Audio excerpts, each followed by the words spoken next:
Welcome, guys. Thank you for tuning in at this channel. I'm so happy to be here tonight. And tonight, I have a guest, a beautiful and gorgeous guest tonight in the building. Welcome. Thank you. How are you? Good. How are you? I'm all right. Would you mind introducing yourself, your name, and where you're from? Of course. Hi, everyone. My name is Sadi. I am from Congo. Congo, which part? I grew up in Uvira, but I also moved to Tanzania as a refugee. Okay. How long ago did you live in refugee, like in Tanzania? I was there for about 4 years. Yeah, 4 years. Okay. That's good. Can you really recap your life here in the US and up to date, including any success so far? Yeah, sure. So I came to America when I was 12 years old. Okay. I started in 7th grade. And since then I just thought school was it. I wanted to go to school. I loved school, and now I graduated already. I already graduated from college. I majored in accounting and business administration. Wow. And now I'm just working, trying to save some money. Yeah, For a good future. Yeah. Okay, I see you're up there. I heard you touched on education. How are you applying education to your current occupation right now? Yes. So I do work for a nonprofit here in Portland, Oregon. Okay. I work as a bookkeeper, which is pretty much what I went to school for. As I mentioned, I did accounting and business administration. So. Okay. Yeah. Do you mind telling me more? I want to hear more on education. Education. Yeah.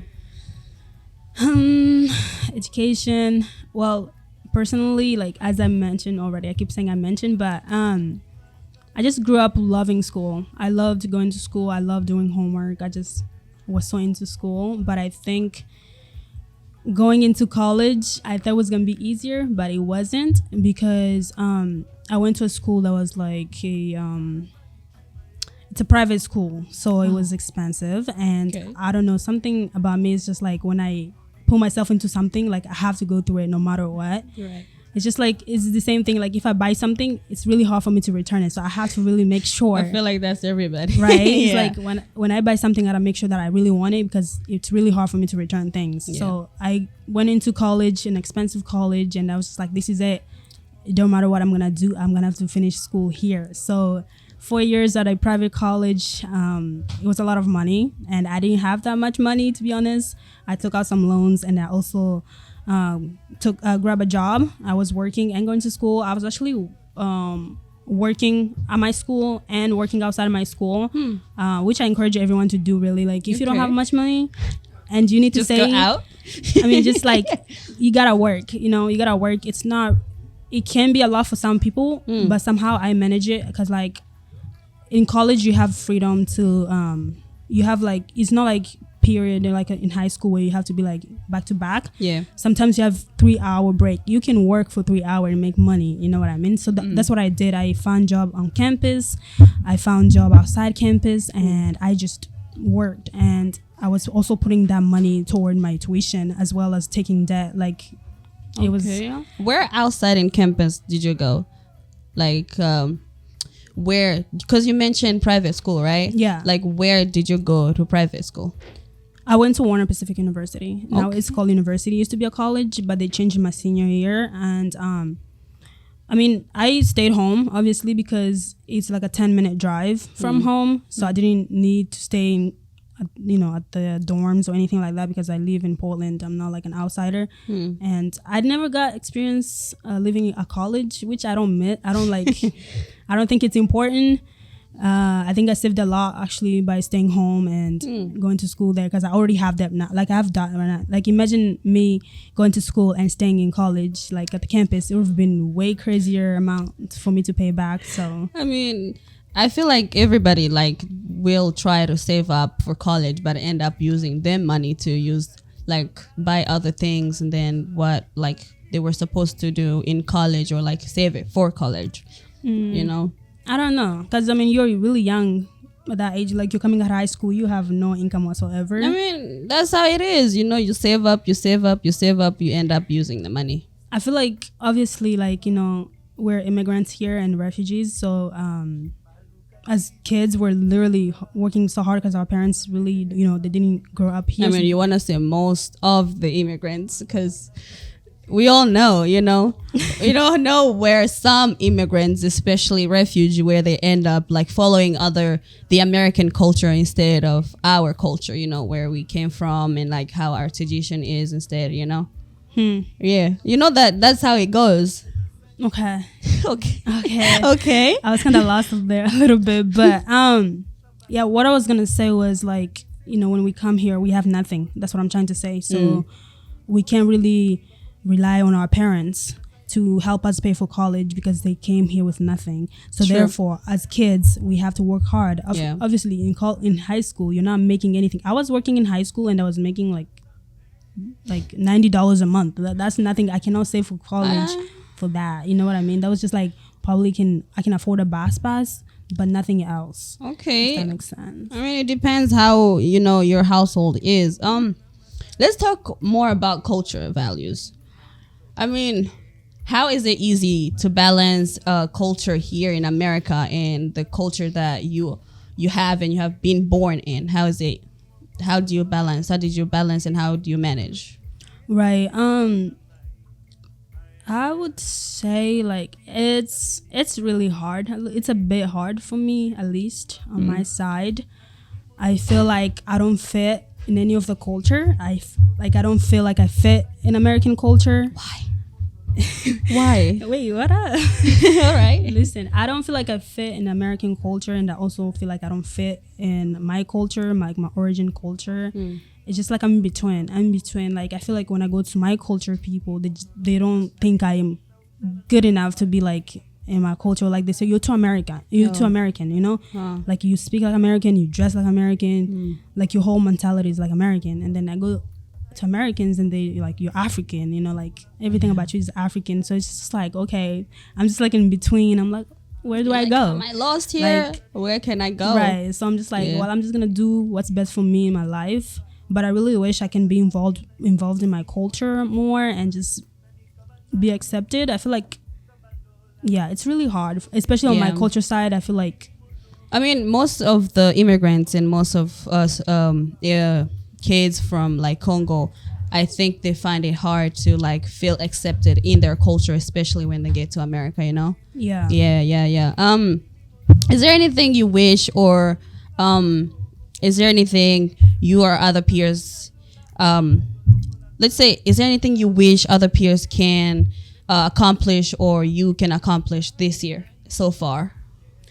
Yeah, I was like on Instagram one of these days, and I saw a video of like, it was like a short video of like two people showing like how Congolese back in the days were dressed or danced like. I love how they do that. Yeah, I started talking to this girl on Instagram. I was like, yo, we should like have this actually happen in real life where we can come together as Congolese people and do a project together. And I thought of Future TV. I was like, hey, they're starting up, and then it would be good to like, reach out to them and see if we can do this project where we can do an event where all Congolese are welcome.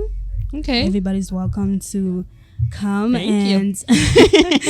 And so like the project would be like, we have like a venue or a park. I know money's gonna be an issue there, but we definitely I don't work.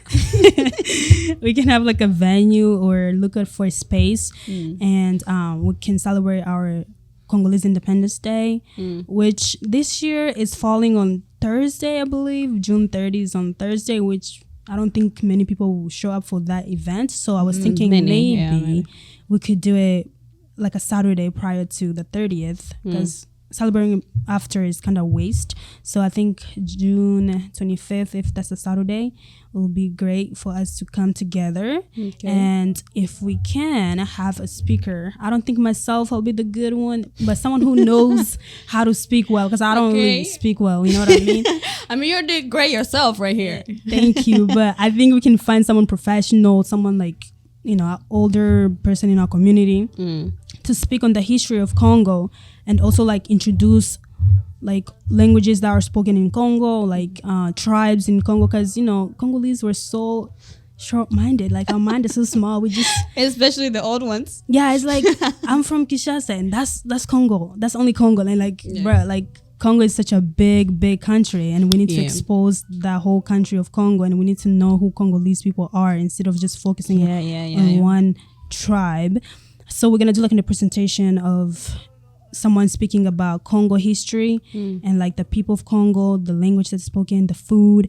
While we're doing that presentation, actually we'll be enjoying the delicious food that hopefully our community members can community members can help us get that started, which is like maybe a family can bring something that they love to eat.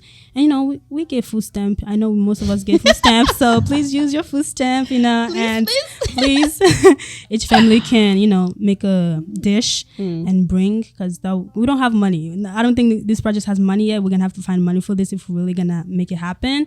So I am really like looking forward to the community to help, especially for the food part of it. Like have a family make their favorite dish. And my favorite part is also like the dress code. The dress code. Okay, what's the dress code? I want to know. So the dress code, I was gonna say like we're going way back. Okay, we're going back to like 70s, 80s, 90s vibes. You know what I mean? Like the makeup is gonna be on point, like the 90s, 80s. Okay. So if you do have a mother, if you do have a father, or even if you don't, look for their pictures. Look like ask mom, can I kuona picha yako yenyewe ulikuwa like back in 70s? What if I wear like my dad? I mean, if you're a girl and you want to dress like your dad back in 90s, that's fine. But I just want that dress code to be back in the day in Congo. You know what I mean? Like, I can already picture. I do have pictures of my mother's dressed up in our cultural, like a traditional clothes, and they look so beautiful. And I want to kind of recreate that. We will have to try to recreate our parents' outfits back in the days. I don't really want to see like American dresses, please. I hope not. But dress code is like 80s, 90s Congolese vibes, and that goes as well to music. Music is gonna be like Congolese, like oldies. Like I'm coming up with lists of music, like a list of music, and obviously like rumba was born in Congo, and I want to represent that.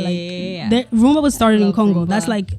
That's true story. Rumba is from Congo, and everybody knows that. Like everywhere else in the country where that plays rumba, originally is from Congo, and most things are from Congo anyways. Yeah, but definitely. Yeah, they are. Yeah, so most of the music is definitely gonna be like rumba. Like kids, please listen. I actually love rumba so much. I grew up listening to rumba with my mom, and that's why I'm so excited for this project, and I hope it will happen. And hopefully we can all embrace our culture that day, and just like let's go back and feel how our parents felt listening to that music, dressed up as like a traditional Congolese person, and enjoy the food and just be together for once. And every Congolese is welcome, and anyone who actually enjoys Congolese music or food, they're also welcome. It's not excluded to anyone, even if you come mzungu. Hata mzungu atakuja.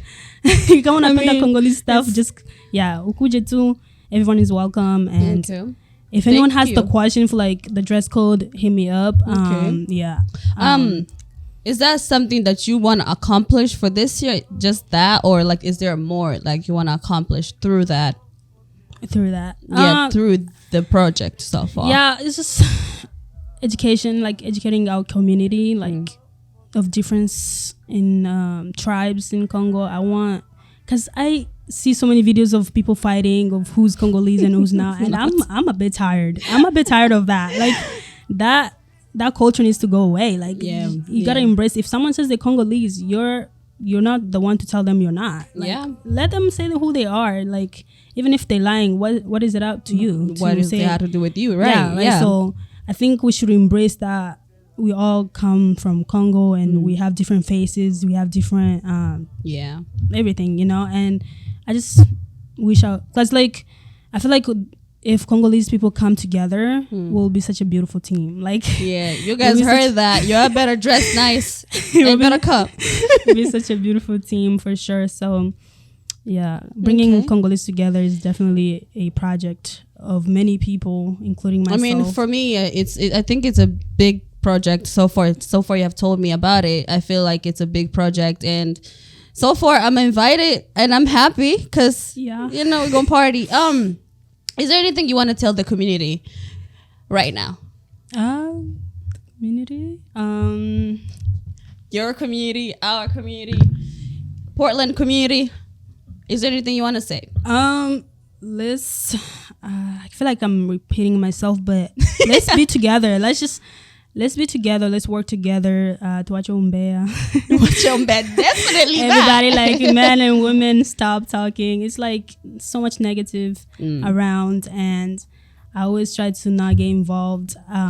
Even if it's about me, I always just try to ignore it. I look the other side and just kind of ignore it. But it's so much in our community. Yeah. And I just wish it wasn't, it's like, why speak so negative about someone when you actually don't know about them? And I feel like, True. Yeah. I don't know, it might be in other communities, but like our Congolese community in Portland and everywhere around the world, actually, like, cause there's so many videos of people just shouting at each other and, And fights and also, fighting, and it's just like, bro, Like, stop that, because like, stop. that ain't gonna get Right. you anywhere. All right, let's Yeah. be together, because we're like separating each other from this problem, like families, they're not talking to each other because of Umbea and stuff like that. So Especially our local. Like, what are you doing? Come on, guys, get together. And this party is gonna be fun. Where is it gonna be at? I forgot you said. where? Yeah. Here in Oregon, in Portland. Okay, where? Like, be specific. In Portland, downtown. Hey, I don't have the details. This is just like an introduction of what I'm thinking we should do. I don't have a place. I don't have a venue that's gonna cost money, and I don't know if we're gonna have to do it like a GoFund, or we're gonna have to knock at people's door like $100 per family. You wanna pay that? I don't know. So I don't know where it's gonna be, but hopefully like a venue where everybody can come. Like maybe in Southeast, because I think a lot of our people live in Southeast. So yeah, a venue in Southeast. Or Is there a particular song you like to listen to? Because I want to hear it too. like right now. Yeah, right now. I have a lot of songs because I listen to everything. Like I listen to French songs, I listen to Korean songs, Swahili, and all that. So, but since I'm already like into a Congolese, I can only think of my favorite song right now, which is Masu. Masu. Yeah. All right, guys, you have heard the lady. She has a project coming up. She has this big idea coming up, and we just hope you surprise us with your projects. Well, I need help. This is the Of course, you're gonna is a get project. help, especially from Future TV. They have everything. They got the DJs. They got the music. You said, and I'm pretty sure they're gonna help you make it happen. Okay. Just be with them and they're gonna be with you every step of the way. Yeah. Guys, I think we're gonna play the song that she likes first, and let's take a quick break, right?